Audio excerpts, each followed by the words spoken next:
Our top focus this morning is on the big political headline of the day. In yet another bid to unite opposition parties, Congress President Sonia Gandhi has called for a virtual meeting of all like-minded opposition parties today.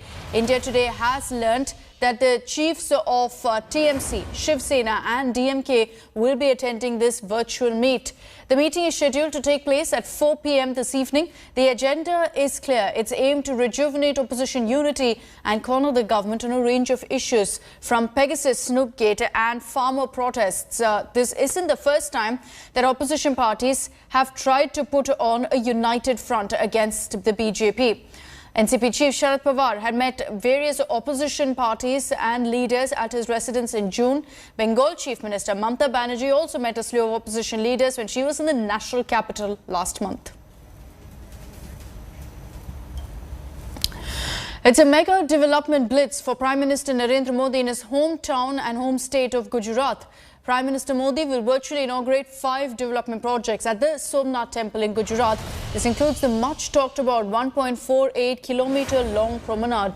The walkway has been constructed at a cost of 47 crore rupees. It's stretched across 1.48 kilometres.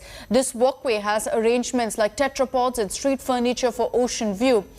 And that's not the only development project that the Prime Minister will unveil today. He's going to be virtually attending the groundbreaking ceremony of the Parvati Temple that was constructed at a cost of 30 crore rupees. The temple comprises of the Sanctum Sanctorum of 350 square meters and a Nritya Mandap spanning across 1,250 square meters. The Prime Minister will also unveil an exhibition centre, which comprises of museums as well as an exhibition gallery.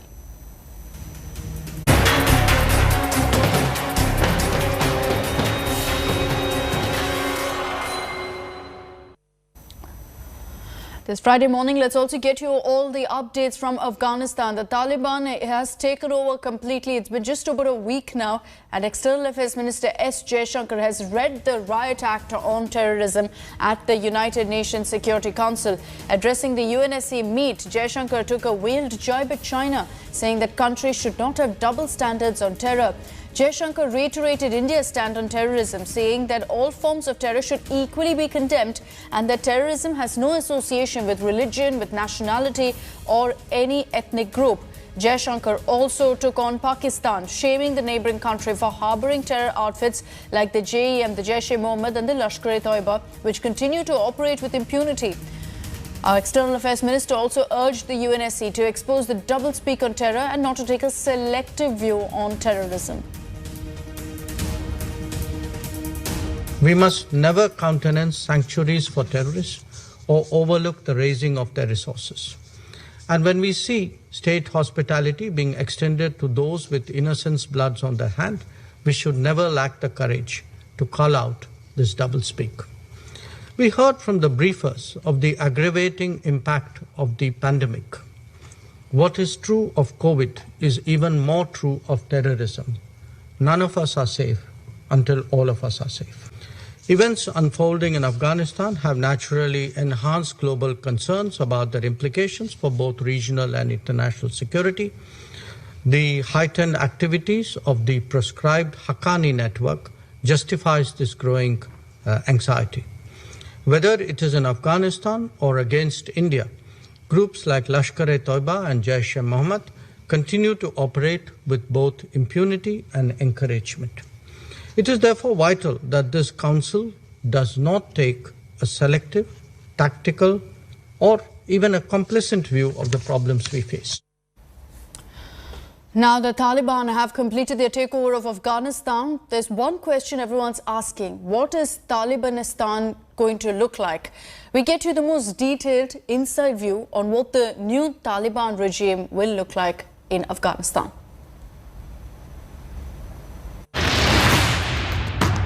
The takeover is complete. They've secured the streets. They've captured the airports. They've harvested all the weapons and aircraft. They've quelled even the smallest protests. And now they're ready to rule Afghanistan, to impose their will on a war-weary people. But beyond the smoke and noise of Afghanistan's collapse into the hands of the Taliban, one must ask, What is Talibanistan going to look like? Reuters gets you the most detailed inside view on what Taliban Raj will actually be like. The first question, who will be president? The head of the council, as you call the president, we would call that Rais al-Wazara, or the head of the council. And we will have ministers. All the ministers will be appointed by this council and by the head of the council. Amir al-Mu'mineen is our leader, religious leader. He wouldn't play the role of president. He would play more prominent role. We will have a person, or maybe his deputy would play the role of president. In other words, definitely not a democracy. The Taliban makes it explicit that religion will pervade their governance and politics, and the Taliban's supreme leader, Haibatullah Akhundzada, will likely have the last word on Taliban Raj. The power structure that Hashimi outlines bears similarities to how Afghanistan was run the last time the Taliban were in power from 1996 to 2001. Then the supreme leader, Mullah Omar, remained in the shadows and left the day-to-day running of the country to this religious council. The Taliban's supreme leader has 3 deputies: Maulavi Yaqub, son of Mullah Omar, Sirajuddin Haqqani, leader of the powerful militant Haqqani network, and Abdul Ghani Baradar, who heads the Taliban's political office in Doha. The next big question, any changes in the country's laws? The system of the government is clear. That is an Islamic government. Sharia law would be, of course, there would be no democratic system at all, because it doesn't have any base in our country. That is we are working on. In Afghanistan, our leadership in Qatar, they all are working on it. We've reported here on India Today that the Taliban has harvested huge stocks of aircraft and weapons from the disintegrating Afghan National Army. But who'll operate all these armaments and fly these planes?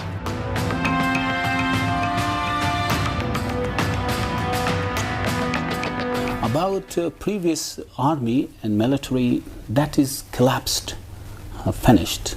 So now if we want to hire them and bring them back to this rank, so definitely we will call them, and we need them because they have high training. Most of them got training in Turkey and Germany and England, so we need them, and we will call them to get back to their positions. One of the most heated questions has been the fate of women under Taliban Raj, while nobody is buying the Taliban's assurances yet.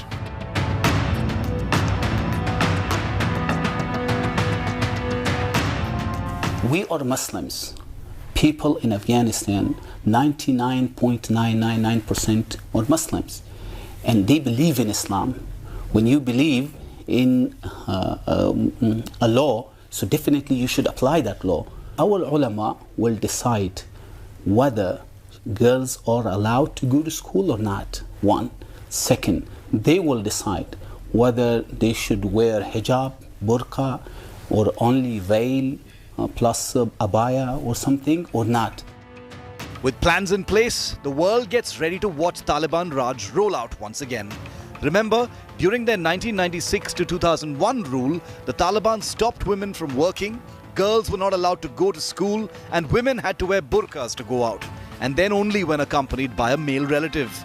Those who broke any rules sometimes suffered humiliation and public beatings by the Taliban's religious police. The first few days of Taliban Raj inspire no confidence, but with the world's biggest superpower now out of the way, the new rulers of Afghanistan have a plan. Bureau Report, India Today. With Afghanistan now under Taliban control, Sikhs living in the country fear persecution like what happened many years ago.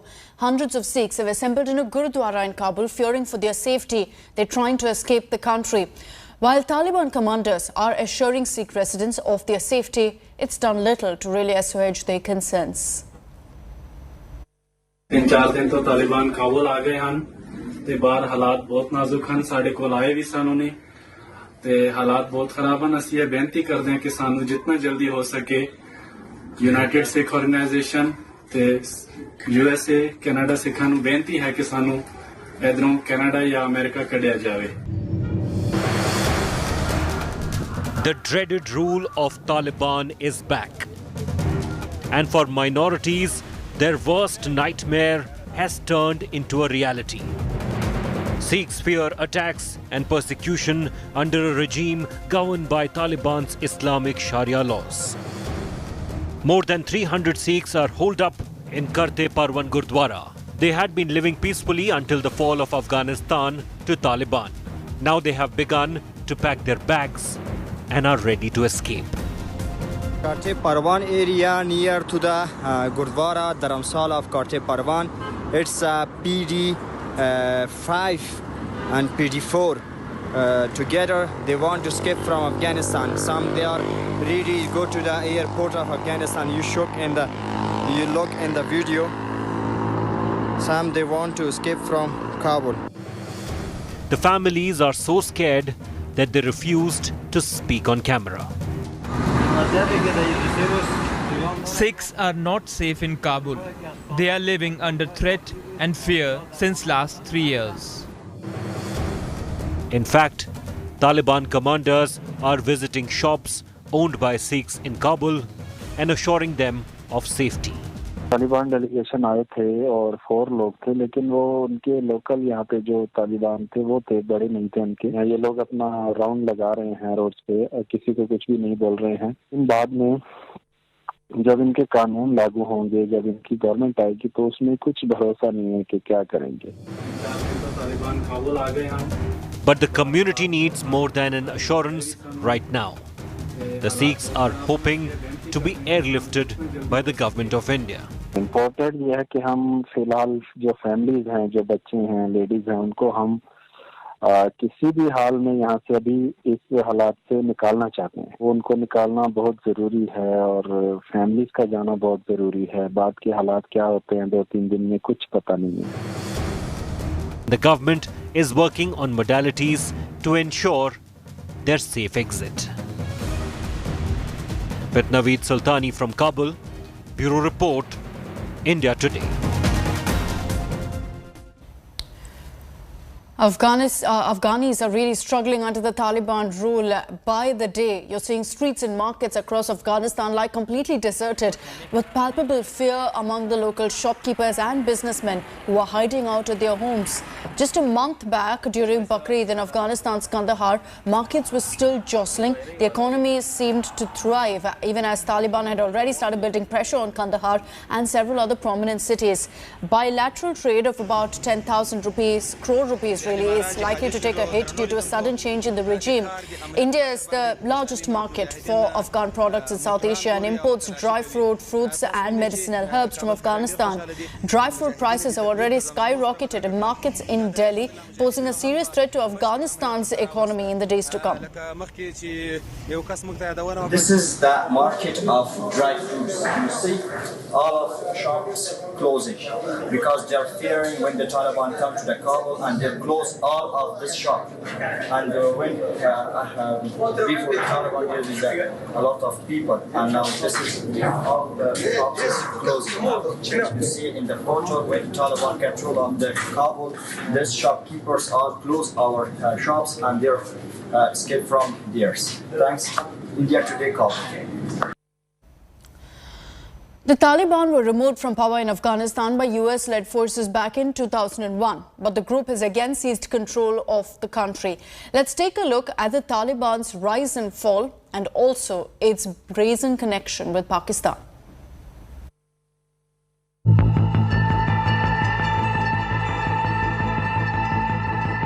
Complete collapse of Afghanistan government. Taliban takes control of Afghanistan as destruction, violence and cry for help echoes from every corner of the country. But why and who are the Talibans? For the unversed here, Taliban means students in Pashto language. The group was formed in 1990s by Mullah Muhammad Omar in northern Pakistan soon after Soviet troops withdrew from Afghanistan. With an assurance of restoring peace and security in Afghanistan and aiming at enforcing strict Sharia law, the terror group Taliban gradually gained control of most parts of the country by 1996 and ruled for about 5 years, overthrowing then-President Burhanuddin Rabbani's government. But later on, in 2001, the group was uprooted by the US forces when US-led military coalition invaded Afghanistan, hunting Osama bin Laden right after the 9/11 attacks, because we know the Al-Qaeda was allegedly harbored by the Taliban. This led to the collapse of the Taliban regime, and soon after, founder of Taliban went into hiding.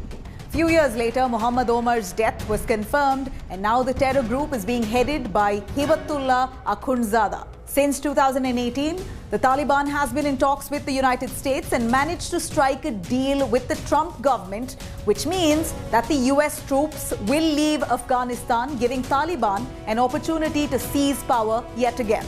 With US President Joe Biden putting an end to the 20-year-old conflict by pulling out the US troops in May 2021, leaving the country abandoned, Joe Biden says that he stands by his decision. So what happens in this Taliban rule? Taliban, which gained popularity and support from a portion of population because of its promise to eradicate corruption and crime gradually, became notorious with the view to implement strict Sharia law. Under the first period of its ruling, Taliban had banned television, music, cinema. In the name of Islam, under Sharia law, women were being oppressed and were not allowed to move out without a male companion. Women were required to be covered in burqa from head to toe. Girls aged 10 years or above were not allowed to attend schools.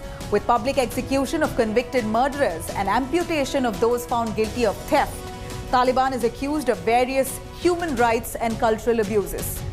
Marriage of girls less than 16 years was encouraged, and Amnesty International reported that 80% of marriages in Afghanistan was forced.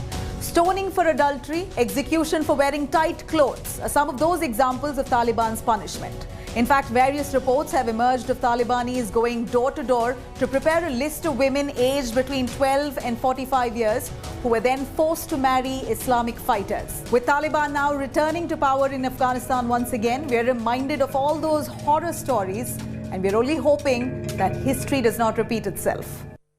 3 dogs of the Indo-Tibetan Border Police who were deployed on security duties at the Indian Embassy in Kabul have returned home safely in an Indian Air Force C-17 aircraft during their deployment at the embassy. These 3 canine dogs saved the lives of so many Indian diplomats with great bravery, and also several Afghan residents working there.